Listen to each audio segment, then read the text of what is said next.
Iyo Coffee, salah satu kafe yang terletak di Manado, tepatnya di Jalan Walanda Maramis. Pada kesempatan kali ini, saya Mehmet Fadlan Pawewang dari Fakultas Syariah IAIN Manado, Prodi Hukum Ekonomi Syariah akan melakukan sosialisasi tentang etika bisnis Islam di Iyo Coffee. Saya akan berbicara dengan Kak Mario Badarudin dan Kak Nazar Pomaliko selaku manajer daripada Iyo Coffee. Oke, bismillahirrahmanirrahim. Assalamualaikum warahmatullahi wabarakatuh. Waalaikumsalam warahmatullahi wabarakatuh. Nama saya Mehmet Fadlan Pawewang, saya dari kelas S2A untuk Fakultas Syariah, Prodi Hukum Ekonomi Syariah. Nah, pada kesempatan kali ini saya sedang bersama dengan Kak Mario Badarudin dan Kak Nazar Pomaliko selaku narasumber. Untuk lokasi usahanya itu di mana tepatnya ini, Kak? Assalamualaikum warahmatullahi wabarakatuh. Waalaikumsalam. Kalau lokasi usahanya kita bertepatan di depan, berpapasan di depan jalan roda, itu tapi nggak di dalam jalan rodanya, tapi di depan, kebetulan di depan jalannya gitu, di depan parkirannya. Di Jalan Walanda Maramis, tepatnya di 45. Ya. Nah, kapan pertama kali dibuka resmian untuk?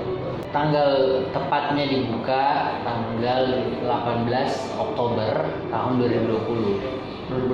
Jadi dia kurang lebih 2 tahun lebih. 2 tahun lebih. Jalan 3 tahun. Nah, di sini Kak, untuk Iyo Coffee sendiri menyediakan untuk menu-menunya apa? Kalau di antara banyak menu ada kopi susu, ada yang signaturnya ada kopi walet, itu campur liquid walet, itu ntar dicampurin di kopi, khasiatnya banyak. Kemudian ya es coklat, ada ya kayak seperti lemon tea juga ada, banyak menu gitu. Nah, di kesempatan kali ini Kak, saya sebagai mahasiswa IAIN Manado ingin sosialisasi terkait etika bisnis Islam, yang dimana itu salah satu mata kuliah yang ada di Fakultas Syariah, terutama untuk Prodi Hukum Ekonomi Syariah. Nah, yang pertama mungkin bahas secara umum apa dulu etika bisnis Islam. Nah, secara umum etika adalah bagian dari filsafat yang membahas tentang tingkah laku manusia secara rasional, khususnya di bagian nilai, norma, dan moralitas. Dan bisnis sendiri yang kita ketahui bersama adalah aktivitas untuk memenuhi kebutuhan dan keinginan manusia. Nah, Islam sendiri sebagai agama kita adalah jalan hidup kita, dan itu jadi patokan utama dalam pembahasan etika bisnis Islam. Nah, selanjutnya dasar daripada etika bisnis Islam itu mengacu daripada dalil Quran Surah An-Nisa ayat 29 yang artinya, wahai orang-orang beriman, janganlah kamu saling memakan harta kamu dengan cara yang batil, kecuali dalam perdagangan yang berlaku antara suka sama suka. Nah, kemudian hadis juga untuk etikanya, innama bu'ithtu liutammima makarimal akhlaq, dimana artinya adalah saya diutus untuk memperbaiki akhlak manusia. Nah, prinsip dalam etika bisnis itu terdapat 5 Kak. Yang pertama adalah kesatuan atau unity, mengacu kepada dasarnya tauhidnya kita, yaitu Tuhan hanya satu, yaitu Allah Subhanahu wa taala.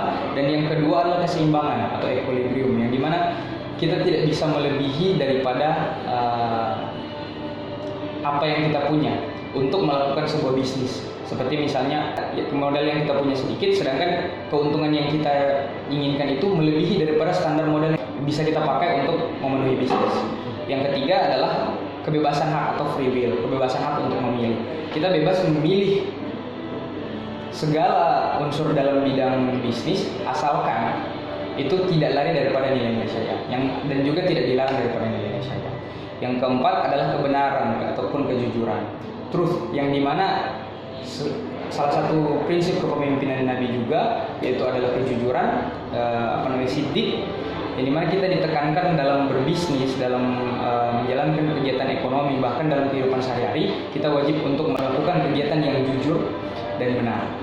Kemudian yang terakhir adalah bertanggung jawab dari segala kegiatan yang kita lakukan, aktivitas bisnis yang kita lakukan di kehidupan kita sehari-hari. Kita wajib bertanggung jawab atas tindakan kita kepada orang lain maupun tindakan kita kepada karyawan, tindakan kepada konsumen maupun tindakan kepada karyawan, kita harus bertanggung jawab atas hal itu. Nah, kemudian dari salah satu cabangnya untuk etika bisnis Islam adalah etika produksi dalam Islam. Nah, etika produksi dalam Islam secara garis besar untuk produksinya berarti kegiatan dalam menciptakan sesuatu atau menghasilkan sesuatu. Nah, yang kedua adalah prinsip-prinsip dalam etika produksi Islam. Yang pertama adalah motivasi, di mana kita harus punya motivasi yang kuat untuk melakukan sebuah bisnis. Yang kedua adalah manfaat, di mana bisnis yang kita lakukan itu bermanfaat bagi diri kita sendiri dan orang lain. Yang ketiga, akhlak, di mana dalam kehidupan bisnis kita tetap mengedepankan akhlak dalam tindakan kita. Yang keempat adalah keseimbangan, sama poinnya dengan etika bisnis secara umum tadi, di mana ada hal-hal yang perlu kita perhatikan agar tidak mengganggu keseimbangan. Baik itu pun keseimbangan secara material maupun keseimbangan secara keimanan. Yang kelima adalah optimis, di mana kita yakin sungguh-sungguh bahwasanya kita beribadah juga karena Allah, kita bisnis juga karena Allah, kita melaksanakan segala sesuatu itu untuk karena Allah, maka kita perlu keyakinan yang lebih di situ. Yang keenam adalah praktik halal, di mana seluruh kegiatan yang kita lakukan dalam bisnis kita itu wajib halal. Nah, kemudian hal-hal yang perlu diperhatikan daripada etika produksi Islam. Yang pertama adalah kebersihan. Yang dimana ada satu perkataan yaitu an-nazafatu minal iman, kebersihan sebagian dari iman. Yang kemudian keamanan dari segi produk yang kita hasilkan. Produk yang kita hasilkan itu aman untuk dikonsumsi.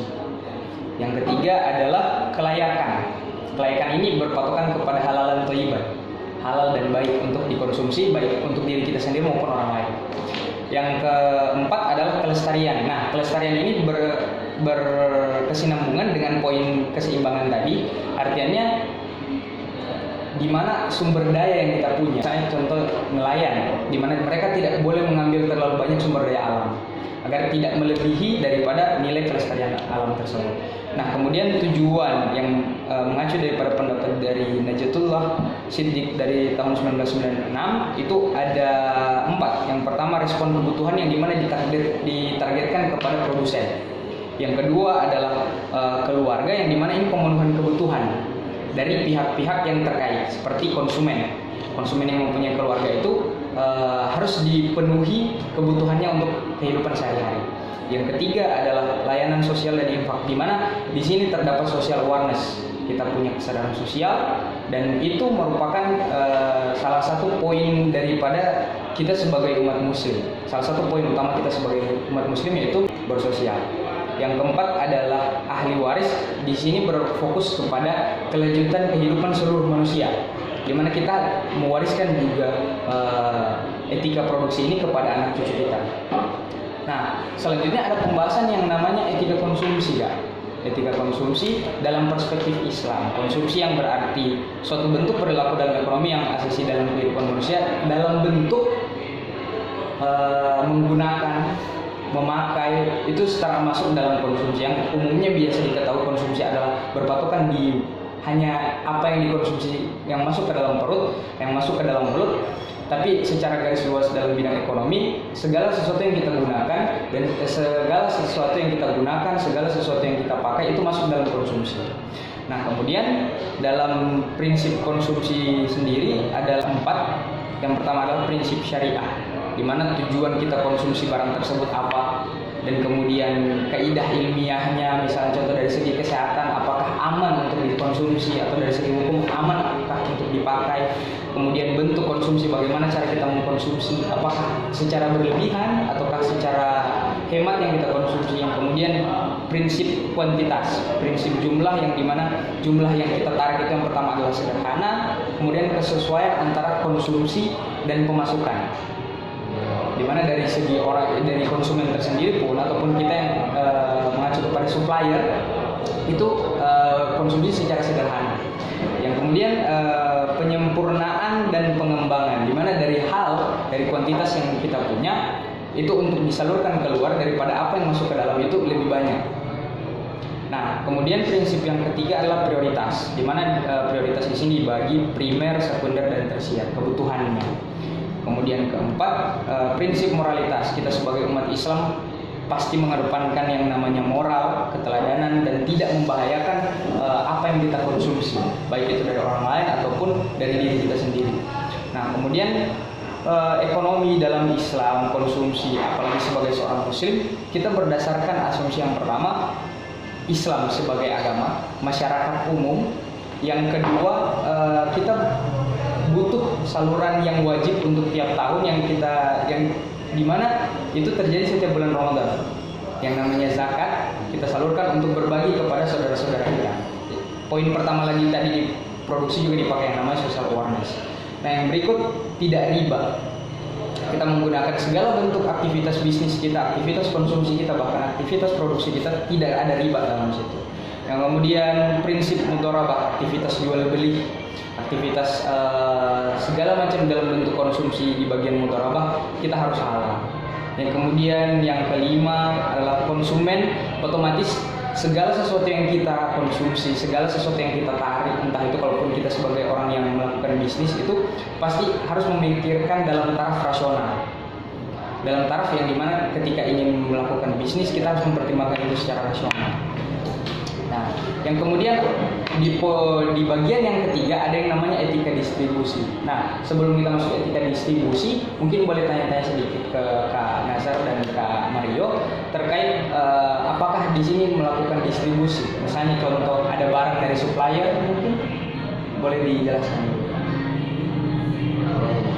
Cuma dari supplier yang belakangan itu kayak supplier air mineral, baru es batu. Kalau kopi belum ada supplier yang langsung antar. Ya. Kebanyakan orang jemput dan bahan-bahan lain kebanyakan lebih sendiri. Oh. Jadi kurang lebih itu es batu dengan air mineral ya. Nah, dalam etika distribusinya sendiri yang berarti distribusi adalah proses penyaluran dari satu tempat ke tempat yang lain, di mana fungsi dari distribusi ini adalah untuk pertama pengangkutan dari mulai awal mereka di lokasi untuk distribusi, pengangkutan. Yang kedua penjualannya, yang kemudian dari pembelian dari pihak yang disuplai, yang kemudian penyimpanan dari supplier. Nah, yang kemudian ada juga yang namanya pembukaan standar kualitas barang. Kemudian ada yang namanya penanggung resiko. Itu semua adalah fungsi daripada yang perlu diperhatikan daripada supplier dalam prinsip distribusi Islam. Kemudian jenis distribusi menyampaikan barang produsen kepada konsumen, kemudian mempercepat sampainya hasil dari produsen ke konsumen. Yang ketiga, mempercepat tercapainya pemerataan produksi. Artinya dari misalnya dari supplier punya produk yang banyak di setiap daerah, itu perlu ada pemerataan dalam tahap untuk supply. Kemudian menjaga kesinambungan produksi. Artinya dari satu lokasi yang menggunakan supplier yang sama, itu kita menggunakan sistem kesinambungan, di mana siapapun orang antara satu pihak A, satu pihak B, itu tetap harus berkesinambungan dalam hal produksi, dalam hal untuk mensuplai hasil produksinya mereka ke konsumen, yang itu menggunakan jasa kita misalnya. Yang berikutnya, meningkatkan kualitas dan kuantitas produksi. Meningkatkan kualitas dan kuantitas produksi ini artinya dalam jangka waktu kita untuk pemasokan kepada konsumen misalnya, ataupun pasar-pasar yang kita jadikan target untuk supply. Kemudian ada yang namanya meningkatkan nilai guna barang atau jasa, di mana distribusi itu sama dengan poin yang sebelumnya adalah meningkatkan kualitas, juga kita meningkatkan gunanya, yang dimana itu juga masuk kepada poin kualitas. Kemudian macam-macam distribusi, ada yang distribusi secara langsung jangka panjang, artinya statis, dia menggunakan supplier itu tersebut, ataupun semi langsung ataupun tidak langsung. Kemudian poin keempat adalah faktor produsen memilih saluran distribusi. Nah, apa alasan kira-kira dari Kak Mario dan Kak Nazar untuk memilih supplier dari lokasi tersebut, misalnya dari air mineral ataupun dari es batu? Alasan pemilihan kalau dari contoh dari air mineral, mungkin pertama kita juga merasa mudah karena dianterin, juga harga dia low price. Dan itu menurut kita menguntungkan dan buat kita. Di samping kita nggak repot juga low price, juga es batu juga sama. Dia juga low price dan memang selalu diantar gitu kan ya, seperti itu. Oke. Kalau nah di etika distribusi Islam sendiri, faktor-faktor daripada produsen memilih distributor pengaruh juga di situ. Misal tadi sifat barangnya. Ini di poin pertama adalah sifat barang dan jasa yang diperjualbelikan. Misalnya contoh tadi murah, lebih gampang untuk diakses. Kemudian daerah pasarnya di sini kan banyak untuk penyediaan yang membutuhkan es batu misalnya. Dan kemudian modal dasar daripada mengacu juga kepada poin yang tadi yang Kak Mario sampaikan terkait harganya juga. Modal yang dipunyai produsen untuk menggunakan jasa distribusi itu berapa banyak. Jika dia semakin murah, maka semakin banyak orang yang menggunakan jasa distribusinya. Kemudian alat komunikasi, lebih untuk masa saat ini kita lebih gampang untuk menggunakan handphone ataupun bisa lewat laptop dan lain sebagainya. Kemudian ada namanya biaya angkutan di luar daripada biaya barang yang diproduksi, daripada orang yang disuplai juga mementingkan namanya biaya angkutan yang lebih murah daripada distributor lain. Kemudian keuntungan yang dipakai daripada distributor itu yang dihasilkan lewat hubungan antara produsen dan konsumen mengambil keuntungan lebih daripada jasa menggunakan distribusi mereka. Kemudian daripada Anazarka sendiri itu berpikir bahwasanya distribusi adalah penyaluran kekayaan dalam bentuk warisan, sedekah, zakat dari satu individu ke yang lain dengan tujuan untuk meningkatkan pendapatan. Nah, kalau misalnya dari poin yang saya bahasakan tadi, mulai dari etika bisnis secara umum, masuk kepada bagian etika produksi, etika konsumsi, dan etika distribusi dalam perspektif Islam, kira-kira dari Kak Mario dan Kak Nazar ada tidak yang perlu ditanyakan? Sejauh ini jelas. Oke. Terima kasih Kak Mario dan Kak Nazar atas waktunya. Ya. Sekian sosialisasi kita pada hari ini tentang etika bisnis Islam. Jangan lupa mampir di Yo Coffee. Saya Mehmet Fadlan Pawewang. Undur diri. Terima kasih. Assalamualaikum warahmatullahi wabarakatuh.